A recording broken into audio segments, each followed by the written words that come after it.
Hello, everyone. Today is Monday, January 10th, 2022. Authorities: death toll surpass 200 in attacks in Nigeria's north. This article is taken from Voice of America.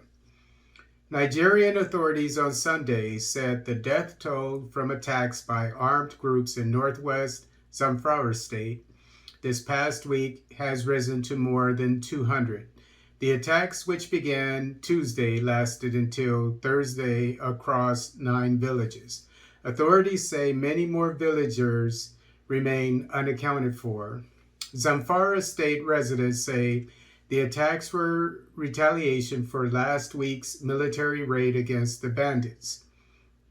Military airstrikes last Monday around the armed men's hideout in the Gusami Forest hideout, as well as in Tamre village in Zamfara, reportedly killed more than 100 bandits, including 2 of their leaders.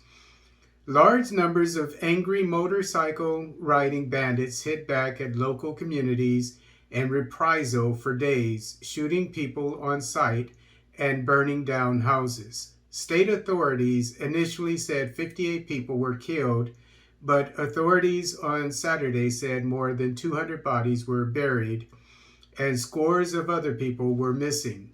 Last week's attacks are among the deadliest seen in the region in years. Authorities say up to 10,000 people were displaced and too afraid to return to their homes. On Saturday, Nigerian President Muhammadu Buhari said in a statement, "The latest attacks on innocent people by the bandits is an act of desperation by mass murderers, now under relentless pressure from our military forces." Security analyst Kabiru Adamu said security forces have been making progress and gives a reason. One of the key bandits, by the name of Bello Turji, wrote a letter last month where he indicated his willingness to, as it were, end what he's doing.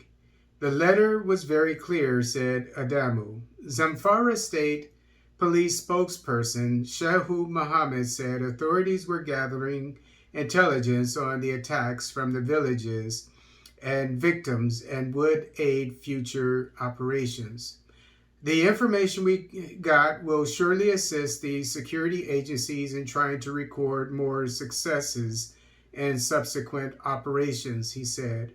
Northwest and north central Nigeria are recording spikes in attacks on communities, looting, and mass kidnappings for ransom that began in late 2020. The government has repeatedly promised to address the issue. So, although there were over 200 civilians killed, 100 of the insurgents or bandits were killed, which is great. And this war of attrition is what I'm going to call this. A war of attrition is when you go tit for tat with the enemy, and until one side runs out of people, basically, or gives up because it's losing too many people. In a war of attrition against either an insurgency or, in this case, a gang or gangs or bandits, the military, if it keeps up its efforts, is going to win, because the government is always bigger than gangs or an insurgency. So this is great news, and since the military said that it gathered intelligence and it bombed this area from planes, this is a good sign that this these bandits are on the run, and that intelligence has been gathered to be able to defeat them little by little.